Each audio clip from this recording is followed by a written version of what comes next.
Now, what we're going to do is first go through the four members of the panel. And as each of you have your slide come up, please give everybody just a minute on yourself. First slide, please. Good morning, everyone. My name is Michael Bishop, as is shown. I am the current member of the Long Beach Unified CBOC. I am starting my third two-year term. I am the chair for the current year, and I have 2 years left on my term. I am a longtime school business official, retired from Santa Ana Unified as the chief business official. Previously was the chief business official in Paramount Unified, and prior to that, Compton Unified during part of its period of state administration. As a school district CBO, I had the pleasure of being involved in 2 bond programs, one at Paramount Unified and one at Santa Ana Unified. Since my retirement, I do consulting work. I've done interim CBO appointments, and currently spend most of my time doing coaching and mentoring of those that are or aspire to be chief business officials. Thank you. As you can see, by the way, the definition of the term is fiscal crisis and management assistance team. That's what FCMAT stands for. And as Michael has pointed out, that's a state agency. Next slide, please. Morning, everybody. I am Michael Frattali, but I tell you what, let me just be Mike, and then Michael can be Michael. So let's just, let's just move forward with that. I'm currently serving on 2 boards, the San Diego Unified School District and the San Diego Community College District. I've been on the boards for 5.5 years. Professionally, I am a manager and an analyst with the city of San Diego. I've been with San Diego for 28 years, and I've rotated through many departments, which are directly or indirectly related to some of the areas that we deal with in the process of bond oversight. For example, I've been with the debt management department at San Diego and have managed bond issuances. I've been with the water department, so I've done analytical work for a large public utility, and I've been with the construction management work and got to participate in some of the functions associated with project and program management for capital improvement programs. Thank you. And next slide, please. And we're out of Michaels, but what I'm going to do is refer to Mike B and Mike F. Good morning. Anton, you're up. Good morning. I'm Anton Jungherr. I'm the co-founder and executive director of the California Association of Bond Oversight Committee. I've served on the West Contra Costa Unified School District CBOC for various terms for a total of 10 years. I've been the chief business official for 6 school districts, including San Francisco Unified School District. I was the chief school of business official for the Berkeley Unified School District. At the time when I joined them, they were under a state trustee. I was successful in getting the state loan paid off and getting us out of the trusteeship. During the tenure in Berkeley, I also was successful in getting a bond issue passed for facilities. So in my role as a school business official, I was intimately involved in getting the issue passed and getting it implemented. So I've been on both sides, on the school side and the Bond Oversight Committee side. Thank you. Thanks. Next slide, please. That's me. I'm currently on the Fremont Unified School District, CBOC, and I spent 17 years as a consultant to the Los Angeles Unified School District, CBOC. which had this nice little $27 billion school construction and modernization program. I'm a CPA and have some other professional certifications that make my mother so proud, but I won't bore you with. So please return to the first slide, please, and let's get into the questions. And I'll start by making a comment that came up on DAs and DAs taking criminal action. Unfortunately, what happens is that many DAs are very, very reluctant to prosecute white-collar crimes. I actually had one tell me that it's bad enough trying to prove a violence crime, but when you're trying to prove a complicated financial crime to 12 people who weren't bright enough to get off jury duty, they resist that. And many counties, the DA won't even consider it unless it's at least $100,000. And in LA, we were told it was $1 million. And in LA, we had one that was much bigger than that we had proven inside. We had an inspector general and we had found it, and it had a huge amount of proof. And it took years to get the DA, and we had to wait until we got a new DA before they would prosecute. Okay. First question will be for Mike B. And what do I do if the district does not conduct a performance audit? That is a statutorily required process to have a performance audit done. What I would recommend, the first action would be to bring it to the attention of the school board at a school board meeting. If in communicating with district staff does not get that performance audit process started, as Carolyn mentioned, one of the best things you can do is shine the light in a public meeting. And that public meeting is the school board meeting.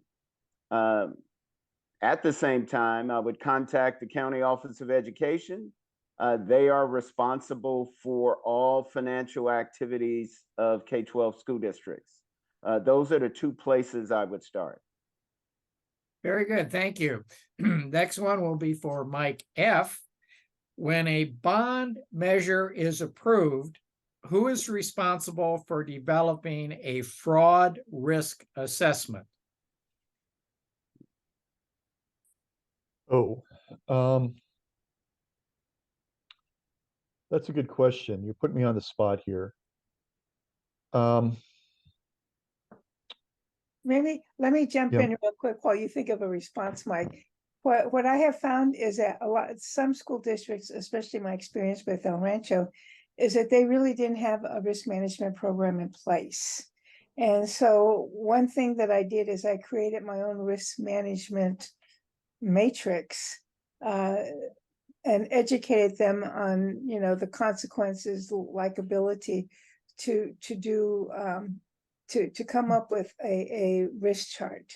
But it's very difficult when you have no one in the school district with the responsibility to do risk management assessments.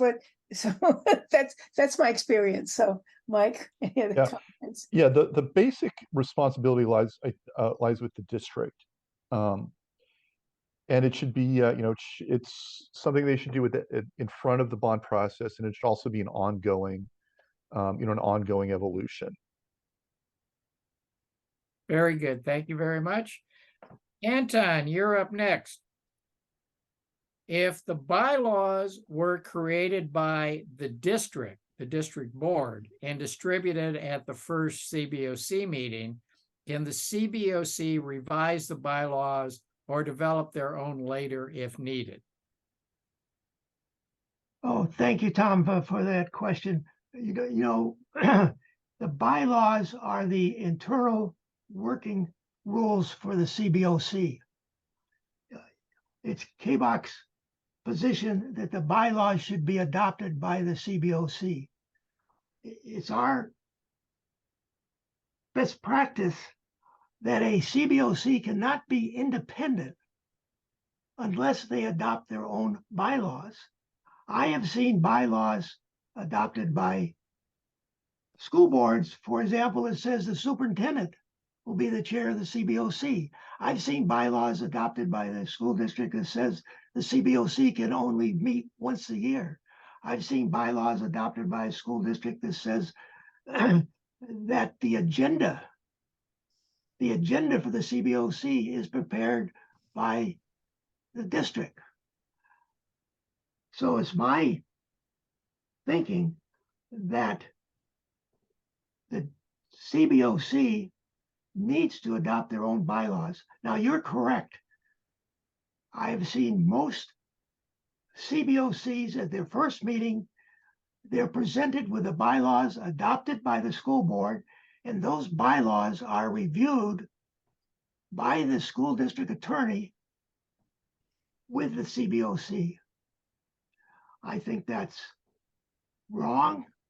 I think a CBOC should object. I think the CBOC, in order to be independent, must adopt their own bylaws. And I think the way to bring this forward is for the CBOC, subsequent to the first meeting, to adopt their own bylaws. Now, the CABOC does have a model bylaws on our website, which has gone through the peer review process. So I would suggest that if that situation comes up, you look at our model bylaws and that the CBOC adopt those bylaws, which will be in conflict with the board adopted bylaws. Almost every board approved bylaws has the clause, these bylaws can only be amended by the school district. I think that makes the bylaws illegal as far as the CBOC is concerned. So my advice is adopt this model CABOC bylaws and fight it out with the district. Thank you very much. And again, if you have any question on bylaws, give CABOC a call. We are here to help you. We have gone, Anton and myself, have helped a number of people and have gone to board meetings and CBOC meetings to help them put together bylaws and change the bylaws they were given. Had a question that came in that has a very simple answer. Isn't no risk management a failing of the superintendent? Yes. Okay. Going on to another question, I'll take it. Can districts use bond funds to qualify for state program grants that come after the bond measure was passed? Example, new program for construction of pre-kindergarten classrooms. And the answer is yes, but. And the but is that the bond program that you're trying to get funded has to be mentioned in the ballot measure that the voters approved. So if the state has a new funding program for a specific type of project, and you have already said that you're going to be using your bond funds for that type of project, sure, that's a perfectly good match, so you can save some money to use on other things or more of that program. But if it's not in your program, then you have a problem. And that, by the way, is a question, another question that is coming up a little bit later. Okay. Mike B again. Sorry, let me find it here.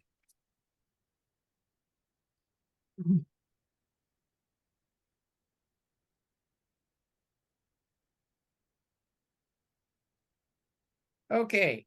Our CBOC committee is missing a member from a taxpayers group. Can we still meet without that person and add a member at large person? Mike B, over to you. That's a two-part question. Can you continue to meet? Yes. The The district should continue, the district and the COC should continue its pursuit of the board member that satisfies that classification. And I will say, if there's a classification that districts have a hard time filling, it tends to be the category of taxpayer organization. That seems to be a common difficulty in many CBOCs.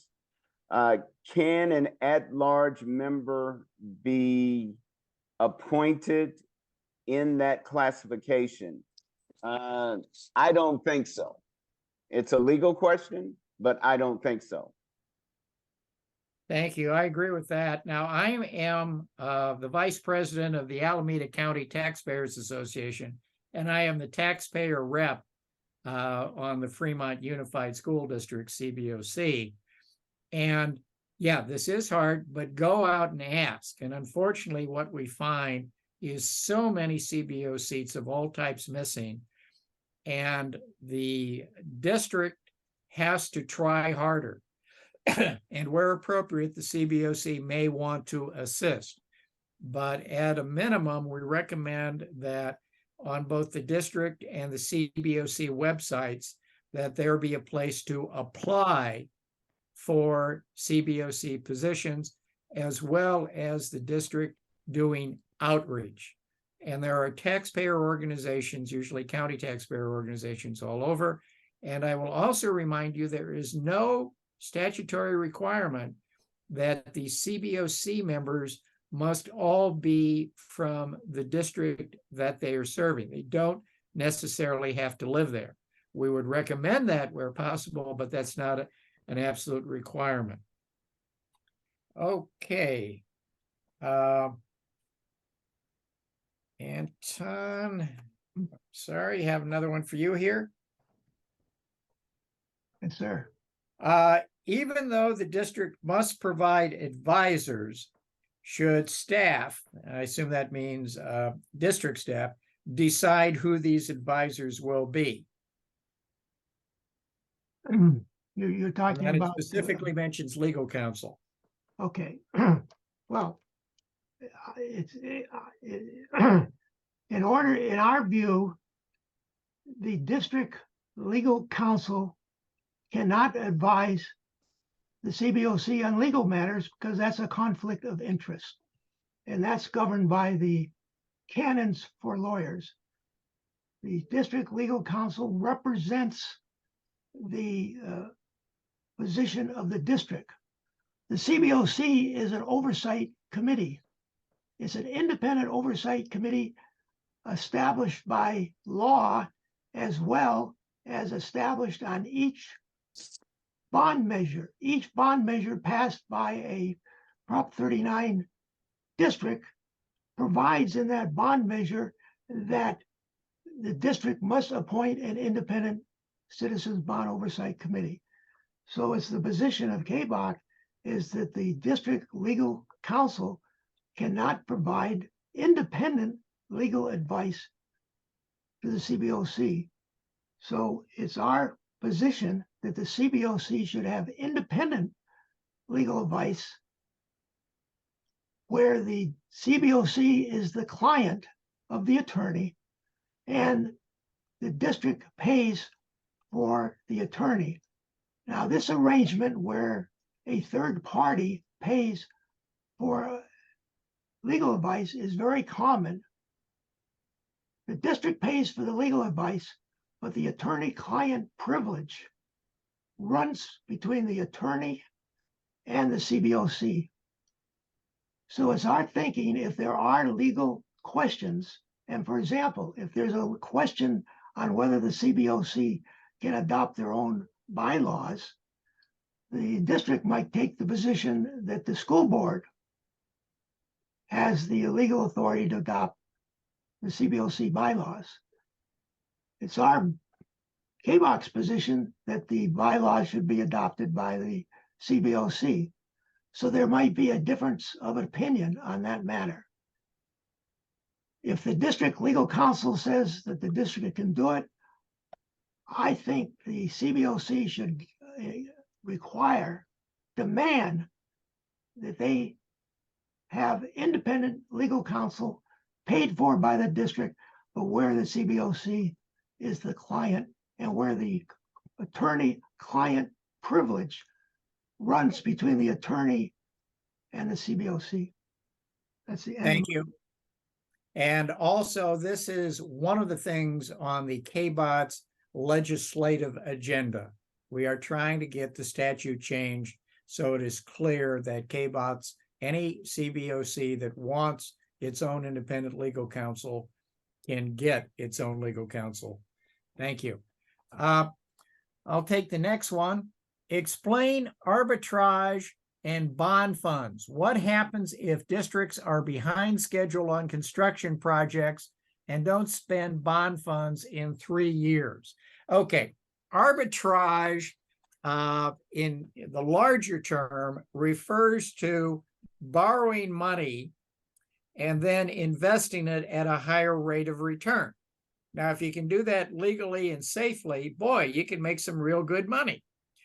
However, in the United States, we have a situation where governments can issue tax-free debt. And decades ago, there was the treasurer of some county in the South, who will remain nameless, and he got up before Congress and said he thought that tax-free debt was the greatest thing in the world because he was issuing all kinds of tax-free debt and then turning it around and investing it in commercial debt that paid a higher interest rate, and that allowed him to keep the tax rates real low in his county. Well, that was probably one of the dumber things anybody ever said before Congress, because that led to the requirement that you cannot do that. More specifically, you can do that only in a very limited extent and only for a limited period of time. I'm not going to go into the details because there are way too many. So this is what bond counsel should be advising the district on. And if the CBOC thinks there is a problem where the district is issuing debt and the debt is not being used rapidly enough, they should make the inquiry. Now, in general, you don't want to issue debt until you need the money. Generally, you issue in many tranches, and that's just a French word for slice. So if you have 200 million authorized in your ballot measure, you might issue 50-50, 50-50, or some other pattern over a period of years as you need it. But what happens, and this does happen, is that delays occur, or as we say, excrement occurs. And you can run into all kinds of things that delay a project getting started just when you thought it was ready to go. So if this happens, one, what's happening with the projects? And then if it looks like there's a real bad delay, make sure you ask the question, is bond counsel satisfied that the district does not have an arbitrage situation? Generally speaking, the worst that can happen is the district will have to repay the excess earnings to the federal government. But you do not want to have the Internal Revenue Service or the Securities and Exchange Commission or even the FBI coming around to nose into what you're doing. So be very careful, ask your finance people, and if necessary, ask if the bond counsel has been informed in what they think. Okay, Mike B., over to you again. Here's an interesting one. If the district is under state control and the board has no real power, how does the CBOC operate? What do you do in that situation?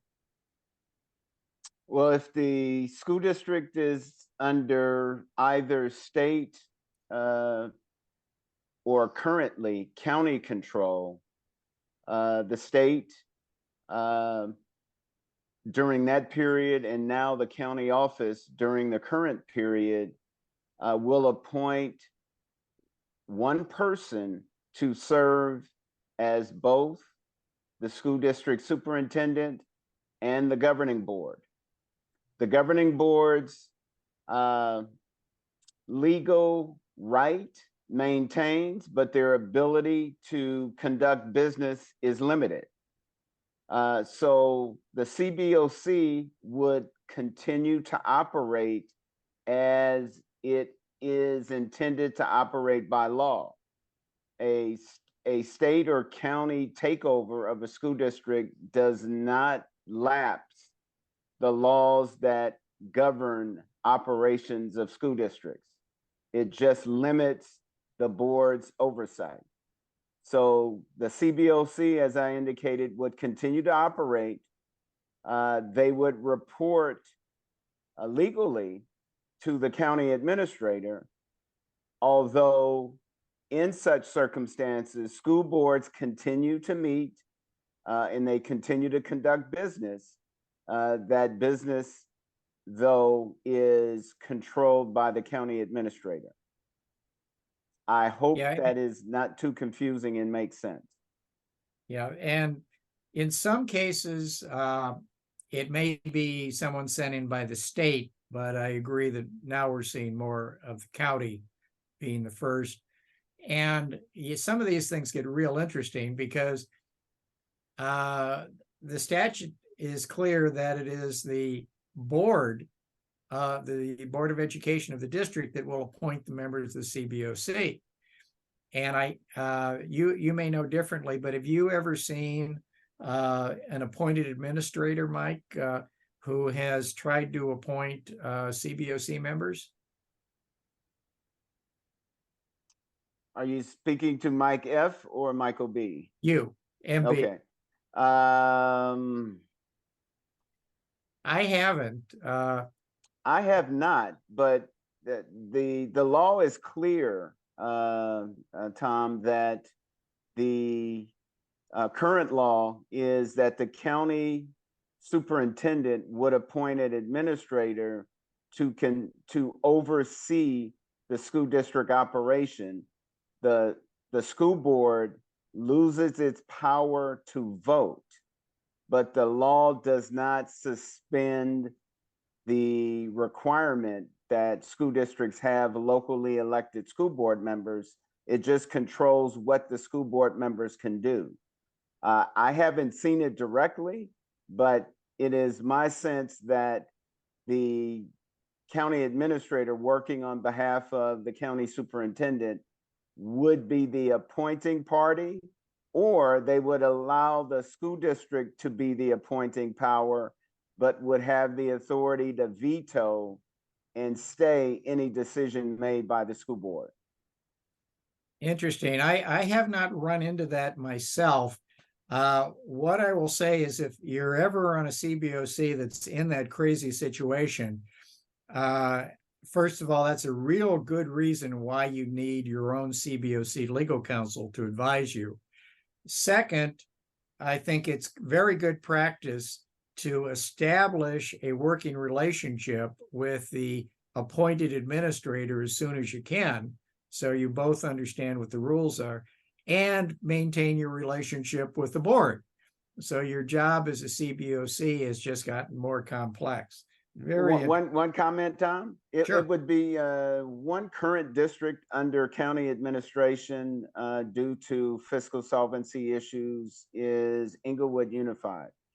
So we can't find out today, I'm sure, but we could certainly find out within the next few days what the arrangement for that district is, because that district does have an outstanding Prop 39 bond, so it has a legal requirement to have a CBOC. Okay, very good. Now, remind everyone, if you have questions, send them in. Here's a good one. This is for Michael F. And how do you define administrative costs? What are typical or non-typical costs? And this refers to the Prop 39, which states a requirement from the sale of bonds shall be used only for the purposes specified in Prop 39 and not for any other purpose, including teacher and administrator's salaries and other school operating expenses, and the state AG opinion on that. So Mike F., you're up. Yeah, there is kind of some wiggle room. Okay, so teacher salaries are flat out prohibited for reimbursability by bond funds. There is some latitude for administrative costs associated with overseeing the bond program, which are permissible, but they should only be a small fraction of the overall bond program. Yeah. Okay. That AG opinion does give some good information. It's best my knowledge, we do not have any either statutory or case law on that, but it's stood up for like 15 years and not been questioned.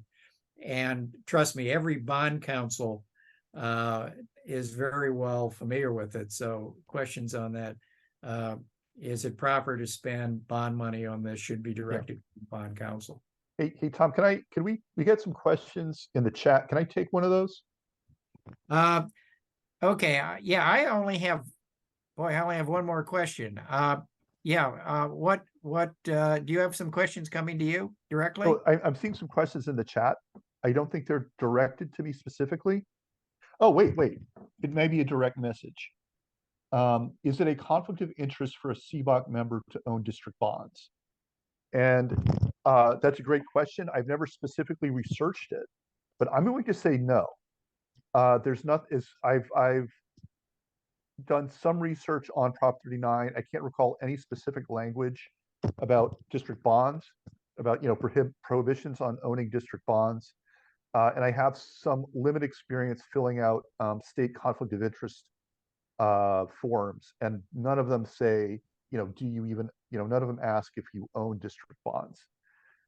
So yeah, I'm going to say, if you've got, debt issued by the district, you're not, that's not a conflict of interest violation. Anybody have any other experience on that? Again, before we get into that, I would remind everyone that if you have a question, please send it to me because I hadn't seen that question.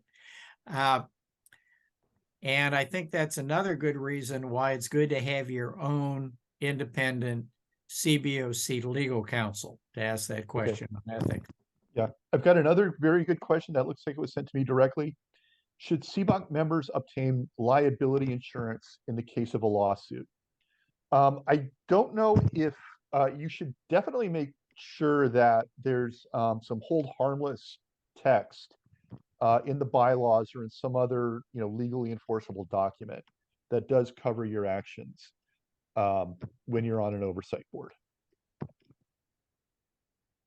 Again, this would be a real good reason to have your own independent legal counsel. This gets very, very complex, and there are statutory and case law on this that I will not try to get into. Did we have another comment from the panel? Yes, I had a comment regarding Mike's question regarding a oversight committee member owning bonds that are issued relative to the bonds that they are overseeing. I don't know if it's a legal prohibition to own those bonds, Mike, but certainly if you do own them, I think you have some reporting issues if you're not disclosing ownership of them. Interesting. Yeah, these are legal questions. We are not lawyers. We are not giving legal advice. CABOC is not a law firm. We do not give legal advice. These are questions that you should ask to your own lawyer or your CBOC lawyer. And that's why you need, another reason you need a CBOC lawyer. Okay, let me ask the panelists, has anybody else, I have one question here. Well, it's not a question, it's a comment. I think the county office had control over Bassett Unified School District, but the district was never informed. At some point, the superintendent mentioned it in passing, and the board members would complain about specific actions that gave us hits. I find that remarkable, but I had never heard of anything like that. How do you take over a school district without anybody knowing? But that's the only other comment I have right now that I haven't asked a question. Have any of the other members of the panel gotten questions that haven't already been talked about? Not me. No. Okay. But I do have a comment regarding Bassett. Go ahead. Under current law, there are specified conditions wherein which the county office can get involved, the County Office of Education can get involved with a school district or community college district in its jurisdiction. And that is governed broadly by AB 1200 and revisions to it. The most draconian would be the appointment of a county administrator. That would occur in cases where the school district has sought and received emergency apportionment to keep it financially afloat. There are other instances where the county office can get involved in the school district, primarily school districts operations. That's if a school district files a qualified interim report certification 2 times in a row, or files a negative certification, or if the county office changes a positive or qualified certification to negative. There can be intervention involved, the appointment of a fiscal expert or a fiscal advisor that would get involved with the district to help it address its current fiscal solvency related issue. The school board is still in power. The school district only loses its power and quote unquote taken over by the county office if it receives emergency apportionment. Thank you. We have another comment that there is the state attorney general opinion we're talking about. That was in 2004, opinion 04-110. And what I will mention is on the CBOC website, we have a complete index of the Constitution, statutory, and regulatory and AG opinions. And I think there are like 7 of them that have some bearing on different aspects of the Prop 39 programs that we have listed for you. So feel free to use those on our website or get in touch with us and we'll be happy to help. Okay, one for Anton. We have about 15 minutes. And so please, if you have any questions, send them to me, please. One for Anton. Are the auditors accountable to the CBOC as well as the district? Can the CBOC utilize the auditors as a resource? And I think that applies to both the financial and the performance auditors and audits. Anton, you're up. Thank you, Tom, for that insightful question. Both the financial auditor and the performance auditor are contracted by the school district. And those two audits, as we discussed previously, are specifically required under Prop 39, which was an amendment to the California Constitution. So the, so the requirement for those audits are in the Constitution. The school district is required to have those audits performed. The school district determines the scope for those audits. They are not determined by the CBOC. In regards to the performance audit, there is a scope which has been approved by the state that says that the performance audit must do two things. First, it must decide if the expenditure is on an approved project list.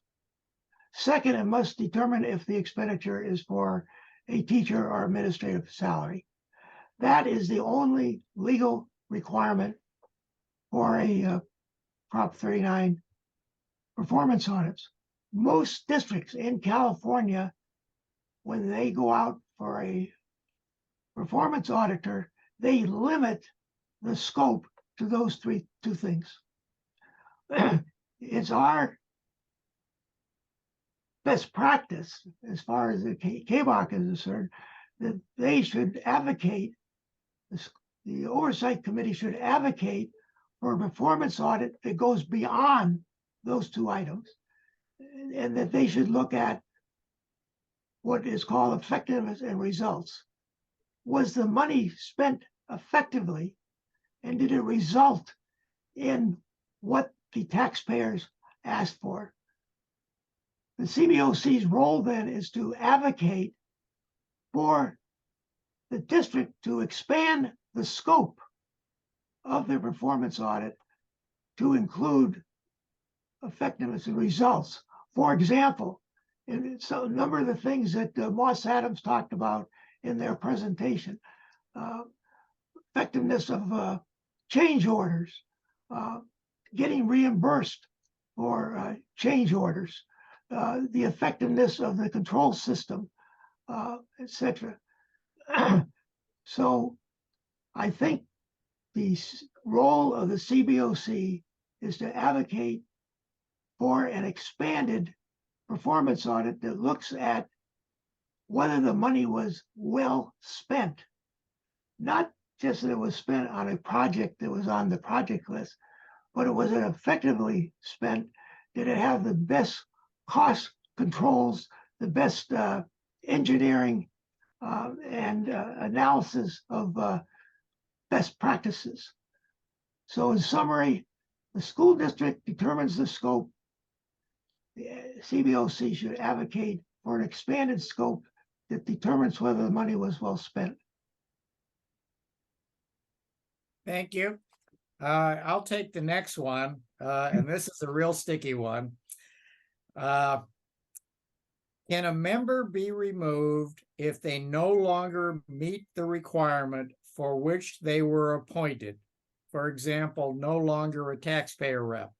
How about if you are a CBOC member as the parent guardian of a student in the district and your student has just graduated? And I will tell you from my experience, this is one of the absolute worst ones to come up. And we have been trying to get some clarification on this. We CABOCs have been trying to get some clarification on this. We have a couple of things we're trying to do to give you a little background. We have run into problems, we CABOCs and many CBOCs have run into problems with various districts who have tried to fire members of their CBOC because the members of the CBOC were doing their job. And at least one we know of where the district did away with the entire CBOC so it could start over. And we don't think this is allowable. There is a requirement in statute that says that CBOC members are appointed for a minimum term of 2 years and can only serve 3 terms, consecutive terms. And first of all, this means that you can be appointed for a term longer than 2 years. And we are seeing some districts do that, particularly as they are having problems in getting people to take over open seats. Now, in response to this one that we ask, while we want to protect CBOC members from being fired, and we want to say that as long as you're a member and as long as you're doing your job and you are meeting the qualifications, you can't be fired arbitrarily. But if you no longer meet the qualifications, and the obvious one being that your last student graduated, you're no longer a student parent, and 2 of the 7 required members must be student parents. We think that's a problem. And plan for it. Most of the time, you will know when people are coming to their end of their terms and need to be reappointed, or they're coming to the end of their 3 terms and need to be appointed. But if it says you have to be a student parent and you aren't, boy, that's a problem. You may be eligible for another, but that's a problem. I'll also mention the State Board of Education has a process where you can apply, the school district can apply for a variation. So if you have somebody that's approaching the end of their 3rd term and you want to keep them on, you can go to the State Board of Education and ask. And again, this must be done by the local Board of Education. Strongly recommended you do it at least 6 months in advance because it takes time to do it. But to the best of our knowledge, no such request has ever been denied. So this gets real sticky, and all I can say is plan well in advance on when your terms are coming up. Okay. We've got about 6 minutes, and I don't have any. Has any of the other members gotten a question directed at them? No. Okay. Mike B., I'll send this to you then. Can a CBOC petition the board to remove a member of the CBOC? And believe me, I think we've all been at some meetings like that, but interesting question. Again, not being a lawyer, I would say legally there's no prohibition to do that. So I would think it could be done. The question is, can the board act on that petition by the CBOC?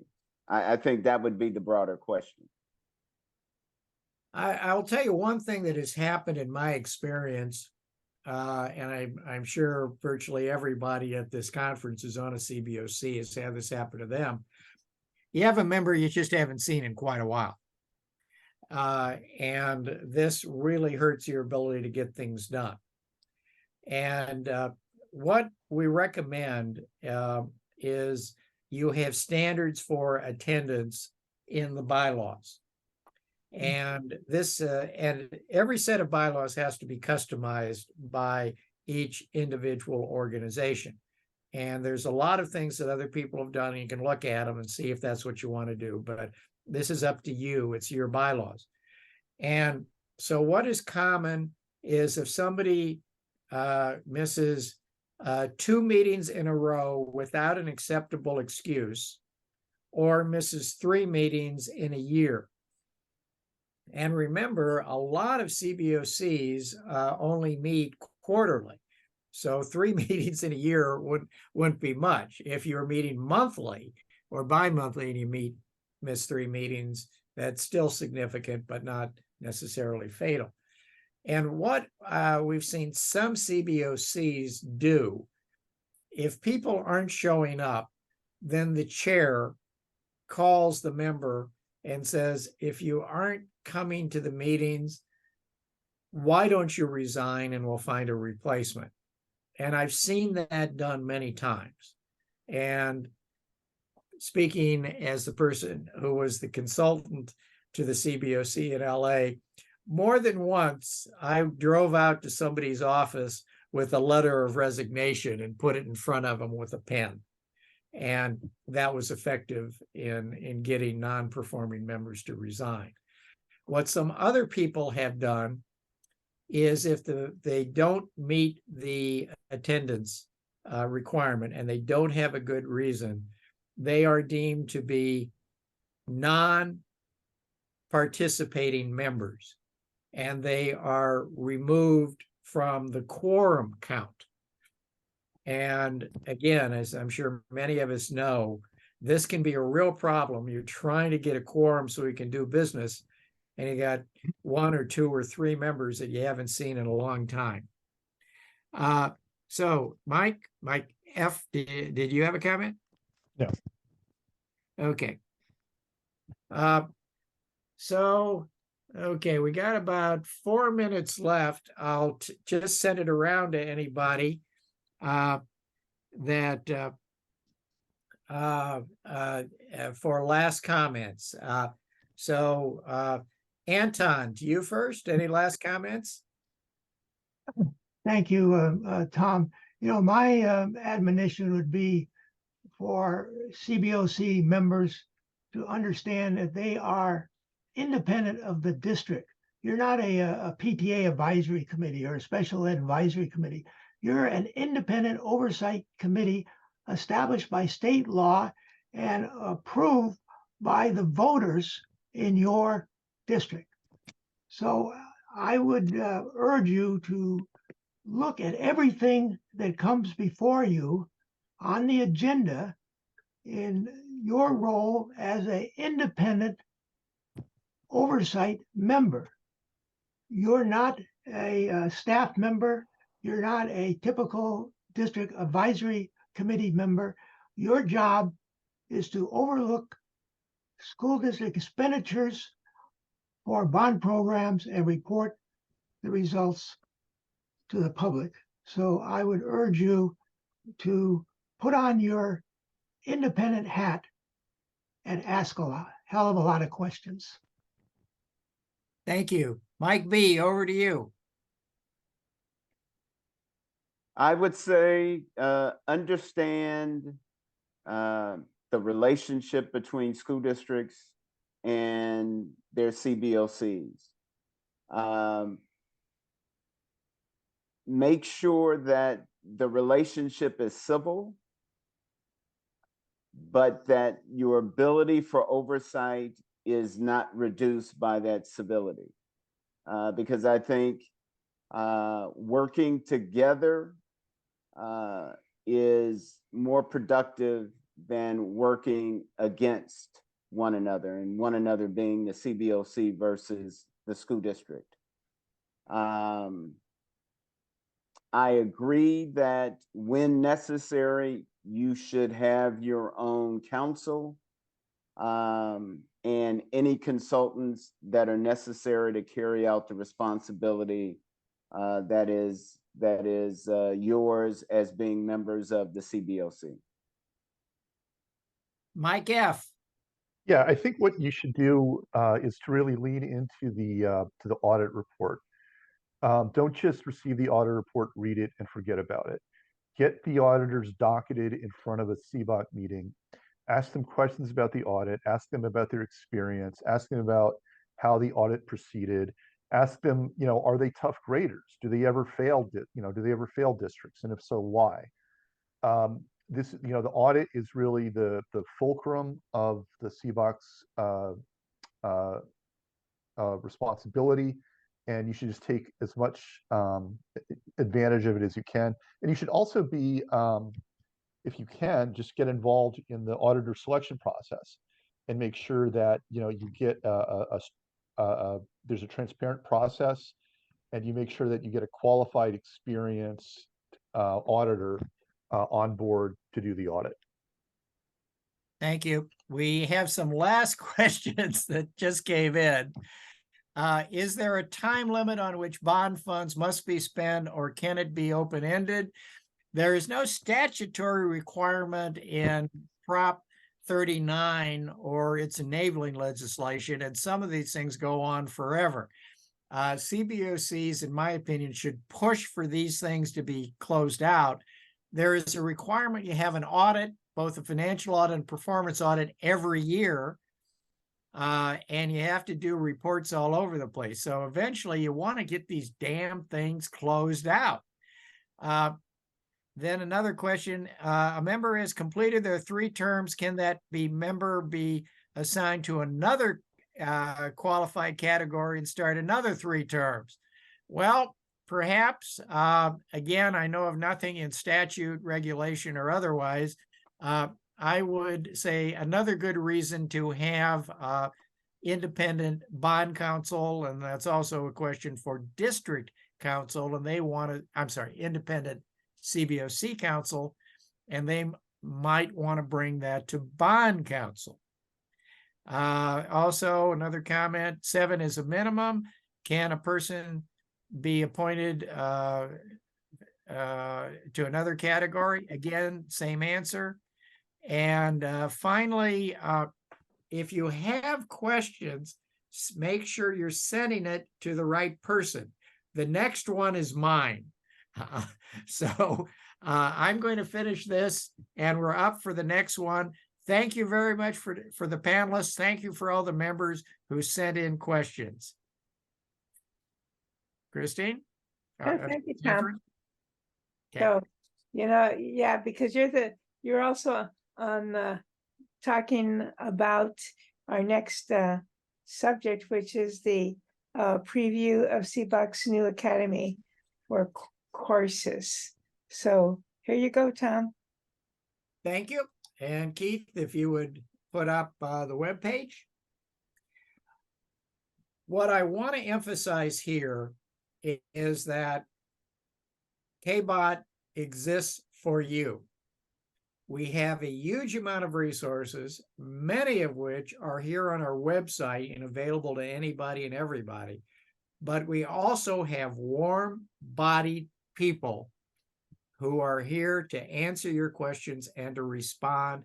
And if necessary, we will meet with you. We will go to your CBOC meetings. We will go to your district board meetings, and we will consult with you on legal questions. So please, please, please utilize what we have. Now, one of the absolute top things we do is education and training of CBOC members, particularly new members. We do a lot of other things, including we are your liaison in Sacramento, and we do lobbying work, and we work with the regulatory agencies, and we consult on litigation. But our first and highest priority is education. We have recently redone our website, and what you see in front of you is 25 categories, which are the biggest things that we come in, that we get questions on and people ask us about. So we've tried to make it as easy as possible for you to look at this matrix and find what's important to you. Also, don't forget, in the upper right-hand corner, you've got that magnifying glass, and that's your search. So this is for easy. If you don't see something, or if it's not quite what you want, do a search or give us a call. Now, let's show you what we're doing. Why don't we hit on the audits, performance audits, and show you what's there.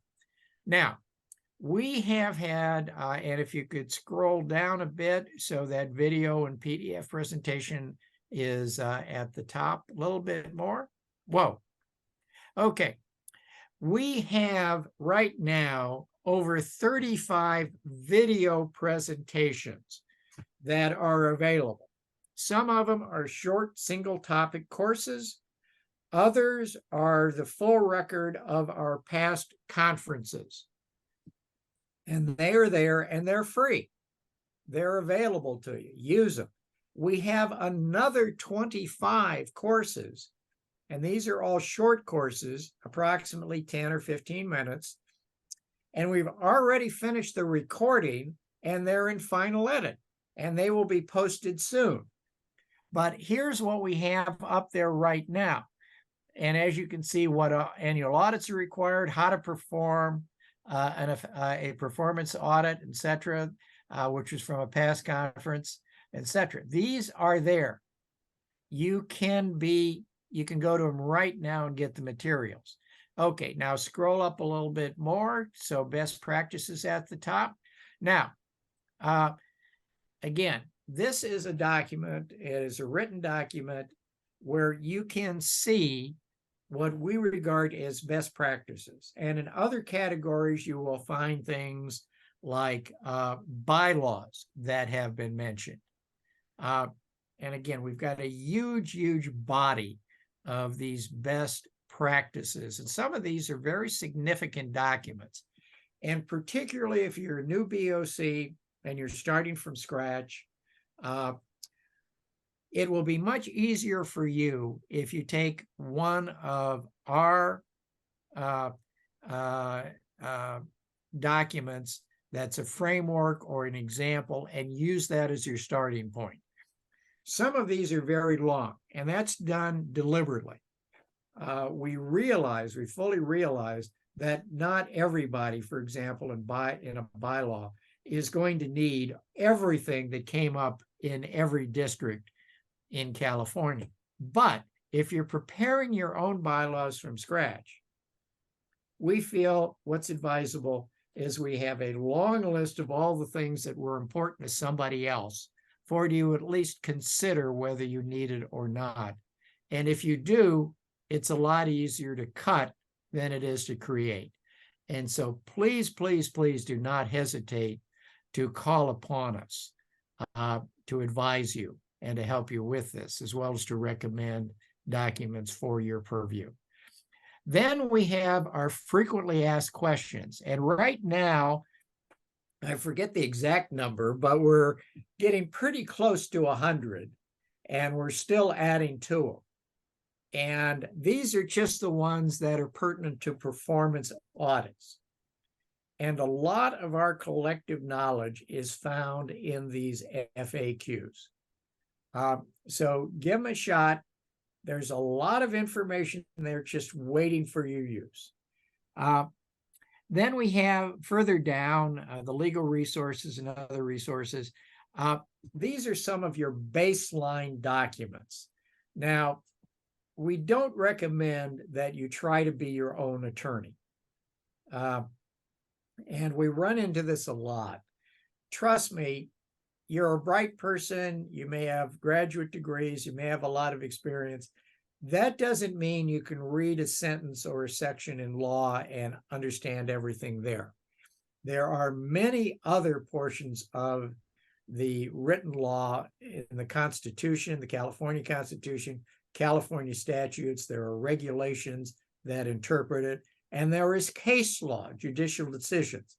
So if you think you can read one sentence or two sentences and you know everything you need to know, very, very often you will be wrong. And this is one of the reasons why lawyers are so expensive, because when you ask them a legal question, they've got to go dig through multiple documents. So if you want to try it yourself, go ahead, but do that so you know how to ask good questions of a lawyer, not so you can try to be your own pro se. Not a good idea in our experience. If you have a legal question, ask us. We may be aware of where it's been already adjudicated or resolved, or we may be able to refer to someone who has had a similar problem and it's currently underway. But these are the basic documents for a number of things that come up. And if you want to go deeper and get into the body, go right ahead, but don't go too far, or you may get into trouble. Now, again, we've got some more things there. There are 25 of these buttons. I obviously picked one that had more than the average. We're still filling these out. But there's a lot of information there. And again, if you have a question, do not hesitate to call us or email us. We will get back to you quickly. We exist to help the members of CBOCs. That's what we live for. We know a lot. We can help you with a lot. Not everything, but we know a lot. Thank you very much. I'm done. My God, I even finished 5 minutes early.